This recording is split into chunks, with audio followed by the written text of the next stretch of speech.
Hello, and welcome back to Let's Play Final Fantasy Tactics, The War of the Lions.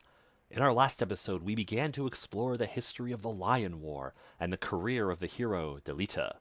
But we also learned about Ramza Beowulf, a heretic who, according to some, may be the true hero. We saw them embroiled in the conflict surrounding a princess, and then went back to when they were both cadets to learn about the events that brought them to that pass. Now they're heading off to their first real battle to confront the brigands of the Corpse Brigade. Let's rejoin them now. So this is how usually most battles start. We have a brief screen where we can go ahead and place our units. And we have a list of units. We have Ramza, of course. He's mandatory.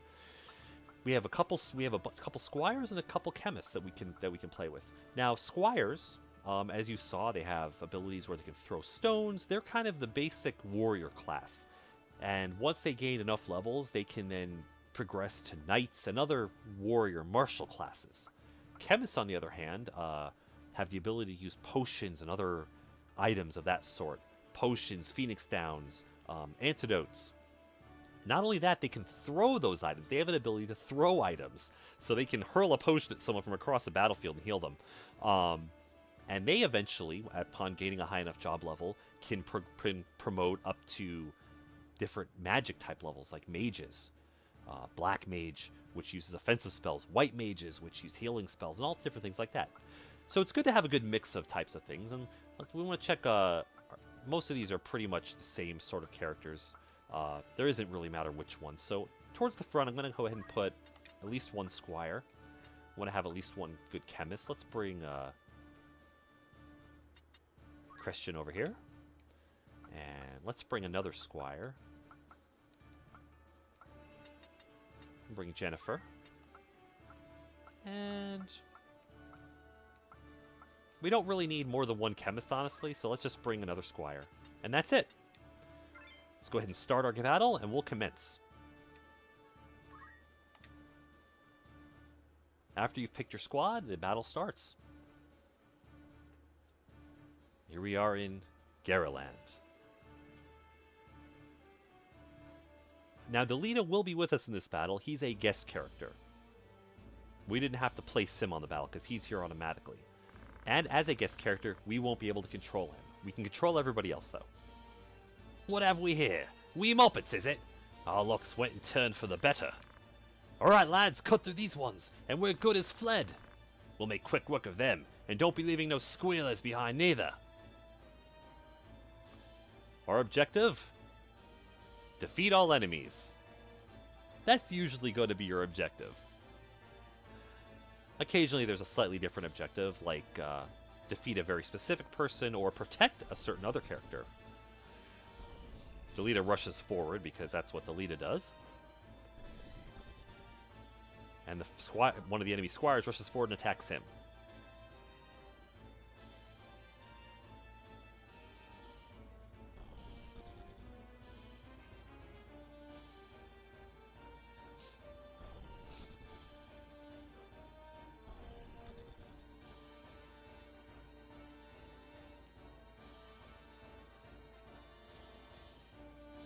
Now she's able to throw a stone again as a squire and attacks one of our people. Doesn't do a lot of damage, but careful, Ramza. Remember, the well-aimed thrust pierces the mail. Don't patronize me, Delita. We Beowulfs know our way around a battlefield. Beowulf, was it? Heir to the noble house Beowulf, I'd wager. Looks like we have ourselves some apprentices from the academy. Well, highborn moppets is still moppets. Lay down your arms or die clutching them. None will mourn your passing. And you mean to make us do that, then? You're in far over your little heads. Okay, so Ramza gets to go now. One of the things I wanted to show you real quick, I want to see if I can find it. So we can move around the battlefield, and we can use the select button to see what type of ground it is by hitting select. And that can have effects later on when certain characters have a power called Geomancy. But also, if you look at the upper right-hand corner of the screen, see how that says 1H? Depth 1. So let me move over here so we can get a better view of what's going on here. Let's tilt it up. This is level 2, 2H as it were. This is 2.5. Up here is level 4. This is the height, how high it is. And certain characters have ability to attack within a certain height. So, for example, if I'm standing here on this square, I'm not going to be able to attack somebody up at 7 if I'm at 2. I'm going to have to somehow get up to the roof first. Now, my movement ability might allow me to climb up there, though. And then I can attack.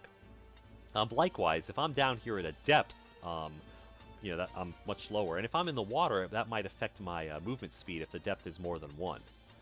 I think at depth 2, you can't even do anything. Let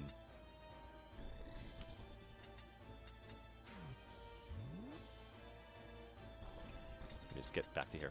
Okay. What I also wanted to show, and I want to see if I can actually find it.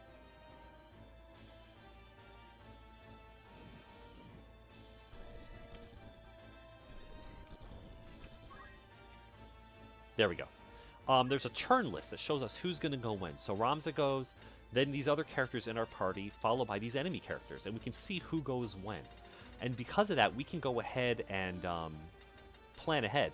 When a character is using a charge ability like a spell, or an archer is charging up their shot, that will also appear in the turn list, and we can know, hey, that archer's aiming at Y-stand, but Y-stand goes before the charge. Okay, that lets us know what we're going to do.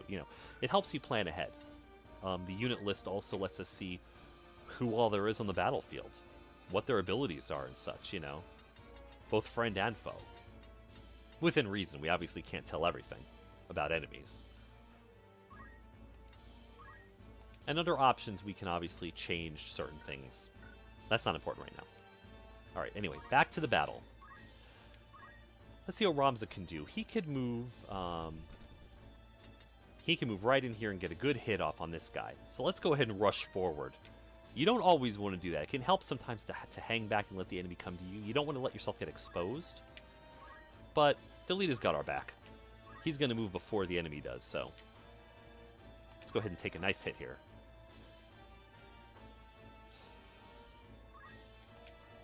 And we'll go ahead and move this way, because I assume Delita's going to do something to that guy after us. Let's move this Squire forward here to prevent this person from moving down off the roof. Maybe.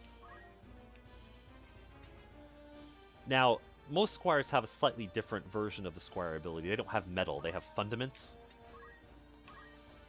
Ramza's kind of his own special character that has his own special ability. He has his own special job. We're going to move her in right here just to kind of hang out back here. If she's needed. She's going to wait right here. We'll move this character in right here. And also go ahead and we'll throw a stone. Well, okay, this character... See, this character doesn't own stone yet. So you're just going to have to wait.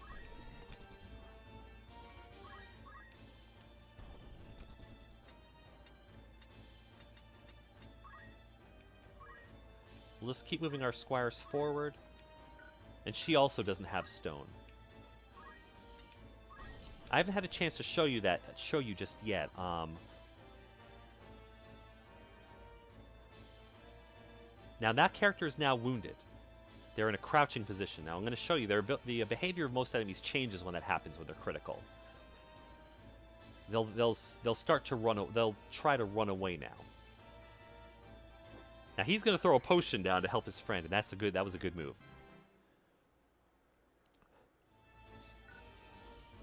And he gained a job level for doing that. Now, had he still been wounded, he would have probably tried to get an attack off when it was his turn, and then he would have run for his life. Since he's not wounded anymore, he may not do that.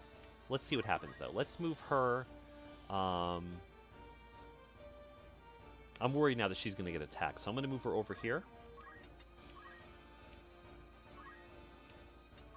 And she's going to continue to wait and just face this direction. Instead, we're going to move this Squire in to prevent him from being able to move up. And we'll just attack him head on.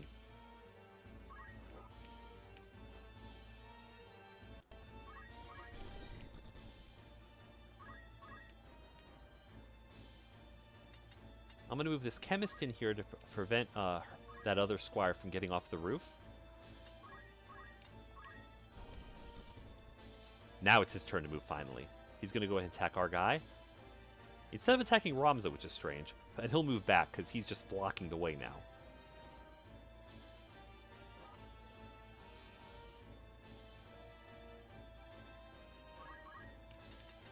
Okay, now he's only got 19 hit points left. I'm going to move right in. I'm exposing myself, but I have the chance to finish off this guy. I'm going to take it. Now that's actually a pretty good. If you notice, there's now a body there. No one's going to probably be going behind me. So I'm blocked on this side. No one's going to be over here. So I'm going to face this direction, so anybody who comes to attack me is probably going to be doing it head-on. I'm going to move in behind her so I can attack her from the back. Have a much higher chance of hitting. Yeah, it's a 100% chance, and that puts her down to 3 hit points. She's almost dead. But that enemy's going to move in and try to hit our character, our friend. Nope, they're going to keep attacking our same guy, hoping to wound him. But now what I can do is move my chemist up. Use my potion ability, and heal my friend.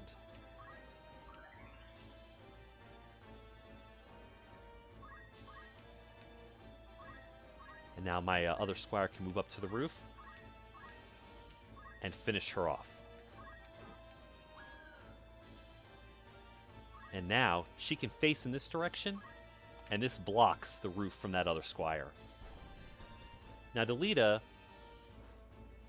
there's not a whole bunch he could do right now except throw a stone, and he actually knocked back the enemy. That's a cool ability. Stone and the rush ability that squires often have can sometimes knock enemies back. And if they're on a rooftop and you knock them off the rooftop, they can take additional fall damage. So that can sometimes be a good ability to use. Now I want to take a moment just to show you something. Notice the enemy that Ramza knocked down. He has a 3 above his head, as does the other squire over here that we just knocked down. That's a counter. 3 rounds. After 3 rounds pass, that character will finally die for good. So you could almost liken that to them currently being critically wounded and bleeding out. After 3 rounds, the body will disappear, and they'll either leave behind a treasure chest, so you can gain an item, or a crystal, and you can move a character over that crystal and gain one of their abilities for free. Which is useful, because instead of having to store up job points, which are used to level up your jobs and to buy new job abilities, remember, some of these squires don't have the stone throw? Well, that's because I have to buy it for them. You might be able to gain the stone throw for free by gaining it from this dead person. So we might wait for a minute to try to drag... If we drag out this battle a little bit longer, we can go ahead and gain some free stuff. The problem with that is Delita is going to keep attacking our enemies. And I don't want that to happen. So what I'm going to do now is I'm going to go ahead and... Sorry. Move over here. And I'm going to attack Delita. I actually gained experience and job points for attacking my own guy.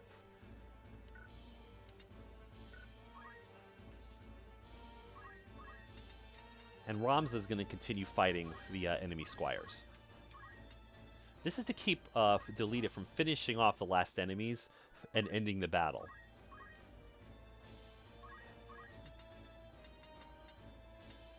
I don't have any way to...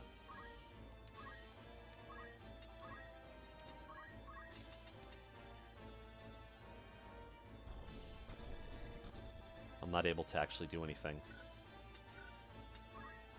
So we'll just wait here. I was also kind of moving out of the way to let this other squire up, so we can have a chance to actually fight him. Notice that the counter has gone down to 2 on those enemy bodies.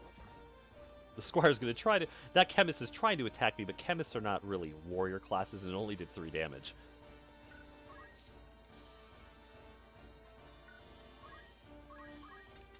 I'm going to move our Chemist up here.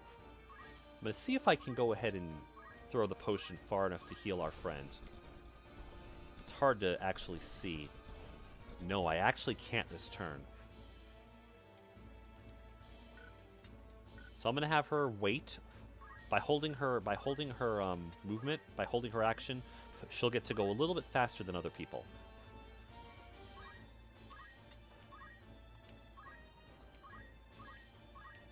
I'm going to go ahead and attack this enemy Squire to try to back up my friend here. Delita's going to keep trying to fight. He might be able to finish off that other Squire there, which is good. I wanted him to get finished off. Now my very badly wounded Squire, I'm going to try to move him to safety. I think if I move him here, he should be okay. This guy won't be able to get past us. Maybe.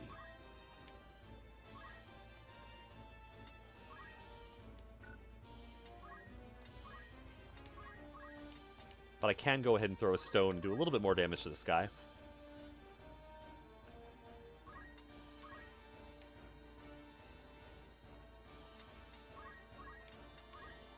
This guy's going to continue to attack Delita. Because if I can get Delita down to critical, Delita might just stop attacking. He might run off.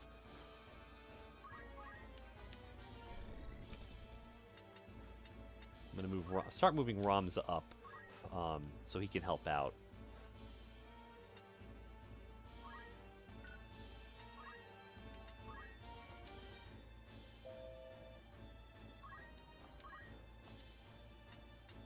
Yeah, his chant ability that restores hit points can only be used within a 1-block radius, and it can't be used that high up, so never mind. Ramza's just going to have to wait. There's not really anything Ramza can do right now. Alright, but let's go ahead and move our Chemist a little bit closer.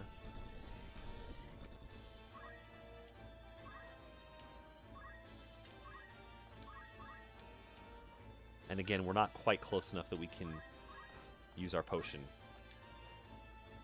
Enemy Squire is going to try to move down. It's going to go ahead and attack Delita for us and finish him off.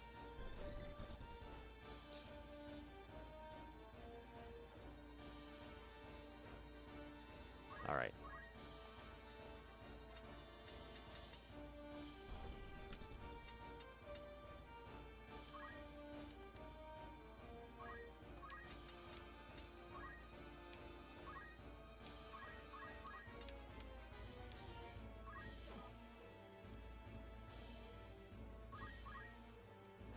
Alright, the bodies that we've been waiting on only have 1 turn left until they disappear. Let's kill this guy because he's a threat to us.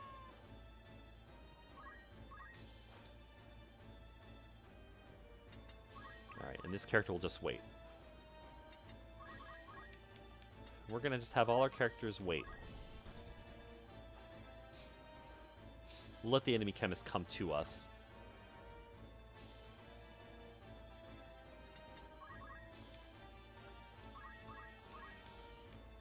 Notice that there's a 0 now above the enemy, above the dead corpses.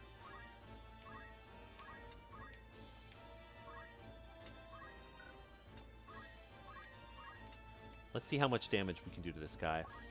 Won't be enough to kill him, so that's fine. We'll go ahead and attack him.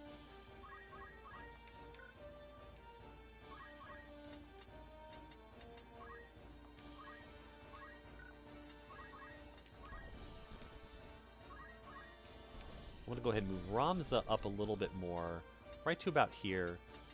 I just want to prevent that Chemist from coming up here. And move our own Chemist. Oh, darn it, she can't get close enough. I didn't realize that would prevent her from moving up as well. It's not a big deal. That's fine. I'm going to start moving her up over this way. Okay, the first dead body disappeared and left a chest, and as did the other one. Let's go ahead and claim this chest. And we obtained clothing.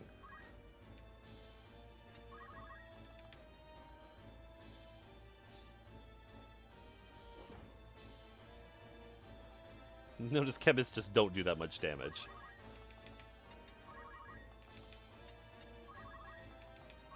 I'm going to go ahead and move this other chemist to claim his clothing. We'll claim whatever this item is. A broadsword, that's nice to have. Alright, and let's finish the battle. We won't wait for that last body. Oh, one last thing I wanted to show you. Notice that over Delita's body, there's not a number. There's just stars. That means Delita cannot die permanently in this battle. Delita's a guest character. He can't be permanently killed no matter how long we wait. Just to let you know that. He's a story character. He can't die here. He's part of the story. And let's go ahead and move Ramza up here to finish things off.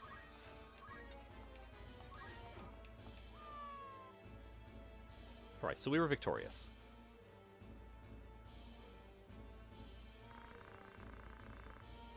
Honest work would see them die old in bed, yet they choose instead this early grave. Why persist in such folly? Ramza's a little naive, but the battle is won regardless. And for winning, we gained 500 gil. 2,000 gil as a battle trophy, as well as a mithril knife, a phoenix down, and a potion.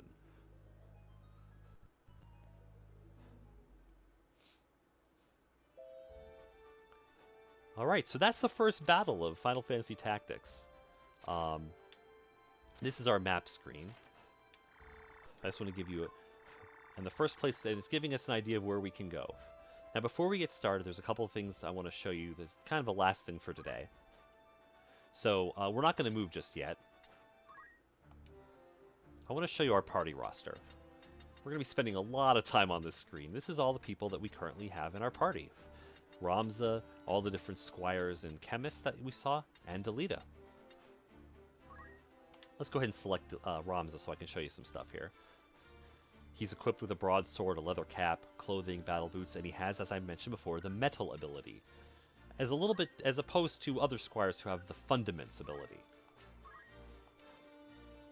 As you can see, he's a level 2 squire, a level 1 chemist, a level 1 knight, and a level 1 archer. Knight and archer automatically were unlocked because he had because of his squire level. Once he reaches level 2 in chemist, he'll be able to unlock other things as well. And in the squire, he currently owns chant, but none of these other abilities. He can't throw stone. He can't use salve. He has 251 JP, so he could theoretically purchase rush. Let's back out of here real fast. I just want to show you some different things we can do.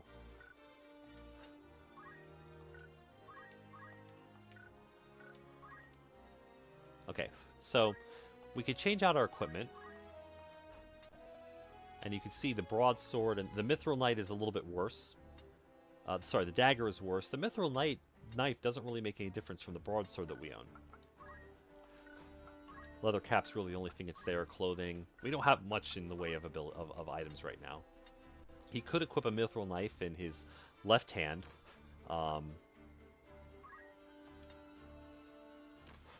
He can only hold, as you can see, one at a time. He doesn't have the ability to hold 2 different weapons at a time. If I select Optimize, it'll try to give me the best weapon that there is, the best combination of weapons and armor to give me the best abilities. I wanted to show you real quick. Let's go ahead and remove the leather cap. Armor doesn't actually increase your defensive abilities. What it does is it increases your hit points. I have 42 hit points. If I equip this, it'll give me 8 more, up to 50. It doesn't actually increase your defense. It just increases your maximum hit points. Your defense goes up with your level, as do other stats. And you can see here's a list of all the different items we have.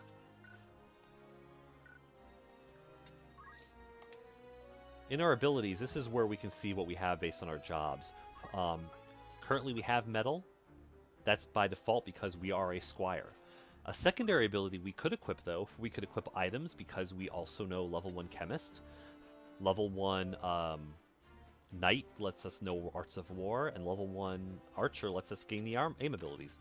Let's go ahead and put items in there. We have reactionary abilities, nothing that we've learned yet, but those are abilities. Let me demonstrate that to you if you don't mind real fast. I apologize. I want to go ahead and getting a little bit ahead of myself. So under Squire, the first tab are actual active abilities that we can use, like Stone, like Chant, things that we can use in battle. Tailwind, for example, is an incredibly good one. We can boost an ally's speed. It's great. Chant lets us sacrifice HP. Stone lets us throw stones. Focus is one of the best ones. Also, we can increase attack power. Salve lets us cure status ailments. These are abilities that lets us counter something. So when we get attacked, we can do something in response. Counter tackle. So if I have counter tackle equipped, if I get attacked, there's a good chance that I will then counter attack the enemy with tackle. These are more passive abilities that just exist that we have. For example, JP boost. If I have it on there, I will automatically get more JP during battles. That's really useful. I have the ability to defend myself. It adds a defensive command. Equipping axes means that I can equip axes regardless of my job. Normally only squires can equip axes. And finally we have movement abilities. Move +1, for example, is the most basic of one. I can move 1 additional space per turn than I normally otherwise would be able to. Different jobs, like the chemist, gains a treasure hunter move ability, can actually find hidden items on the battlefield by just walking over them. And each job has different abilities. And you're going to eventually want to learn as many of them as possible to equip as many as possible. Right now, I don't know any counter abilities. I don't know any passive abilities. I don't know any move abilities. We have to learn all of these things. Alright, so let's go ahead and... I want to go ahead and learn Tailwind. It's one of the best abilities that there is. It's really useful, and I'll show you why later on in the game. Under Chemist, now my job points are separate. I had a lot of Squire job points. Those are different from my Chemist job points, which are different from my Knight job points. Spending job points in Squire doesn't take away the job points in Chemist. And using Chemist abilities will give me Chemist job points. So if I want to learn more Chemist stuff, I gotta be a Chemist or do Chemist things.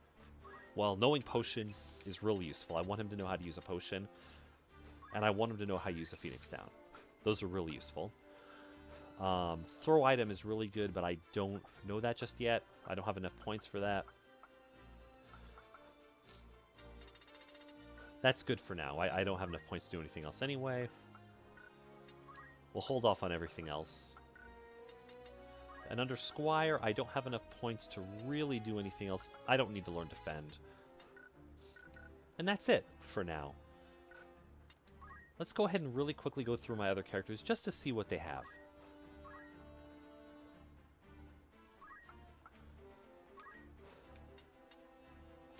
It's really useful to give all my characters the item ability. I want them to all be able to cure if possible. And use fundaments if possible. I don't want Delita to be able to do anything but metal. I don't want him to waste my potions.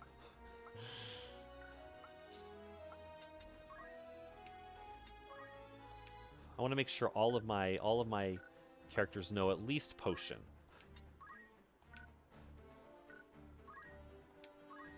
And and at least how to throw a stone. It gives them all something that they can do in battle. Perfect. He can throw a stone. He can do potions. We don't have quite enough yet, so she'll have to get a little bit more, but she can at least use potions.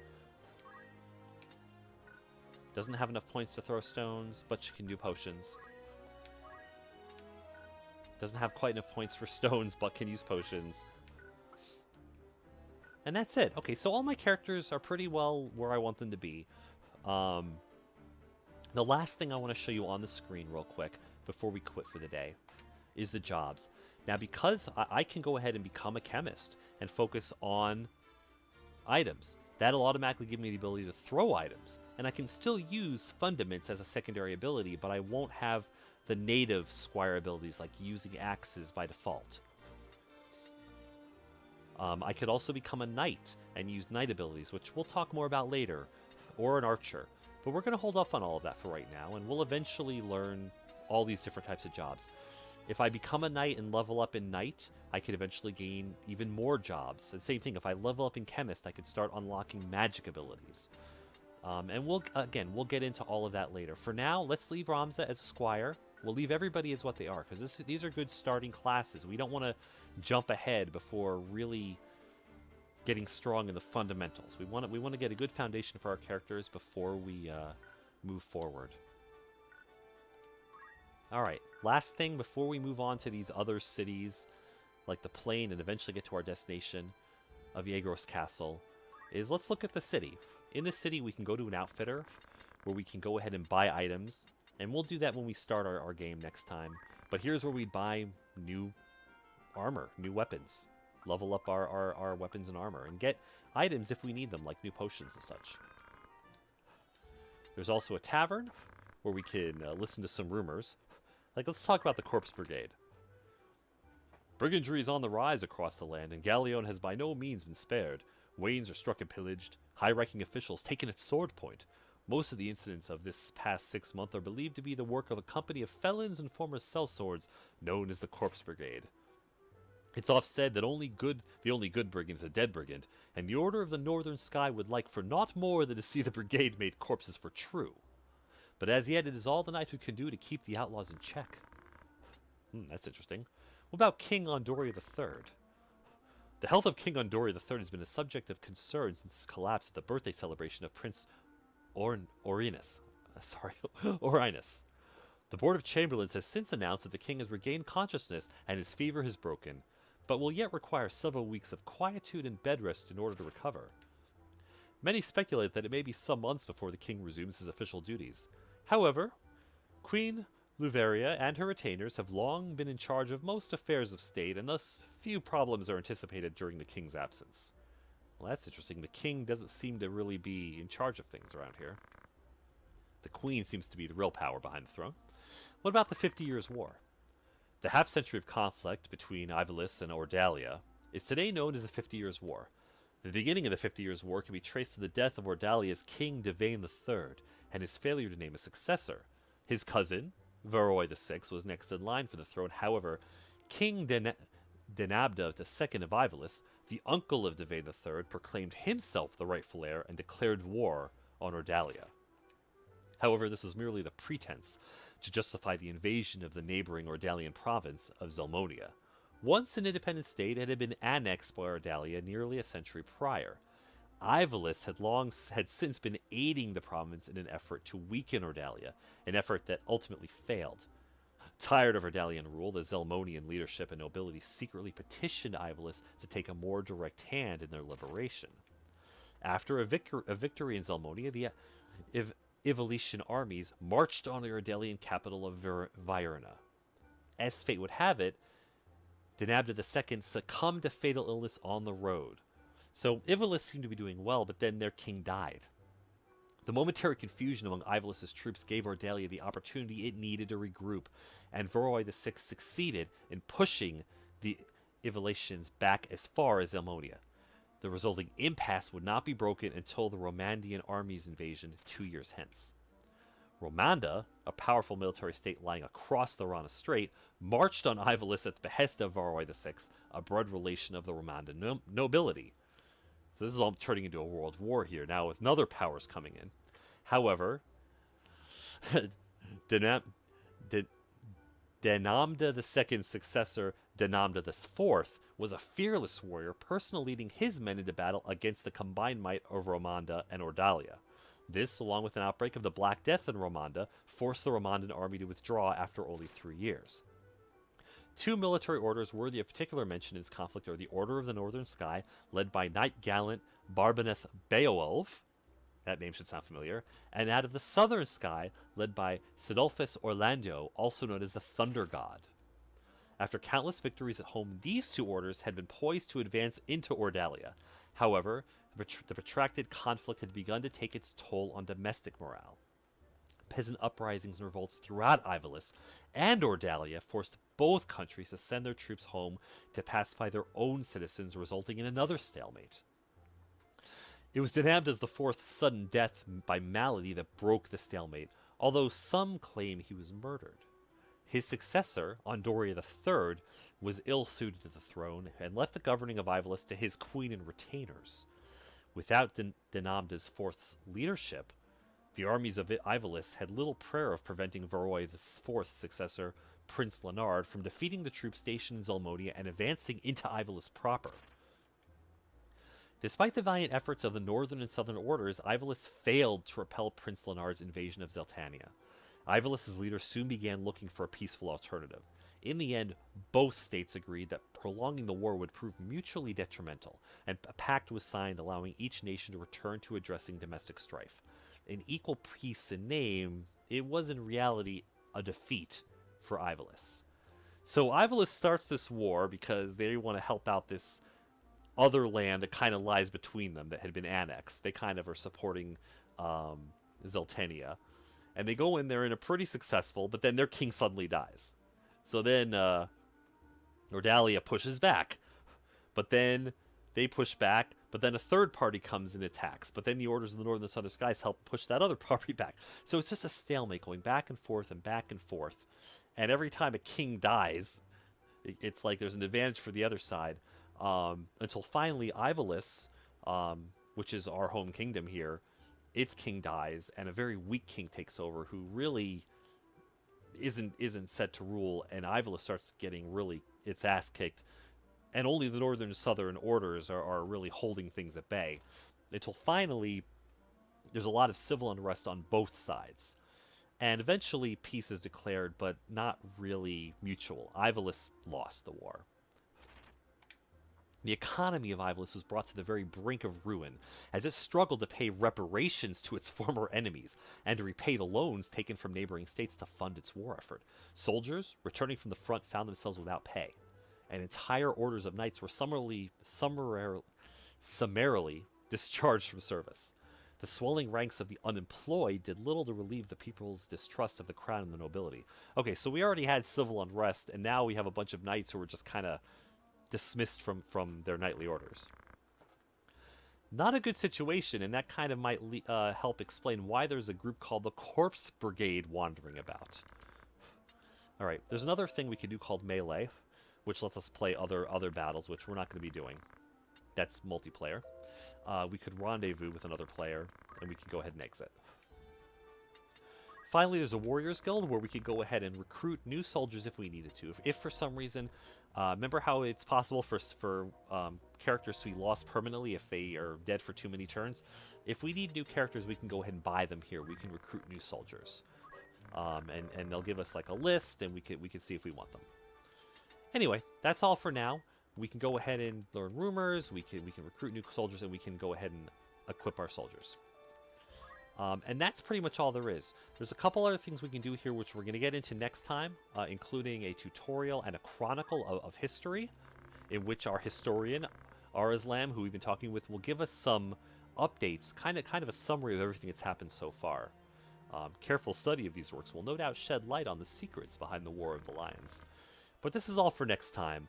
For now, I just wanted to give you a hint of the beginning of the game, in which two characters, Ramza and Delita, two young apprentices, are starting their careers in this time of unrest, soon after a defeat that their kingdom suffered, and a lot of civil unrest in which brigands roam free.